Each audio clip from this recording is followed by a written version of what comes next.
Here's a rear windshield wiper on a Toyota Matrix. How would you replace this? Well, you twist this thing back and then you pop it off. Then you can replace the whole blade part here. So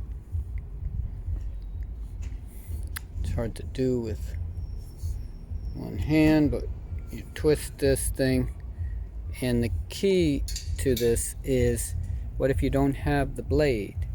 Well, what you can do is just cut another blade, right? And just cut the piece you need.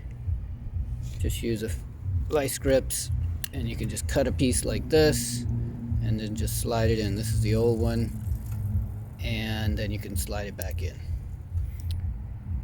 So you can reuse parts from other blades. Sometimes these blades are not bad and you can just reuse the blade part, the wiper part.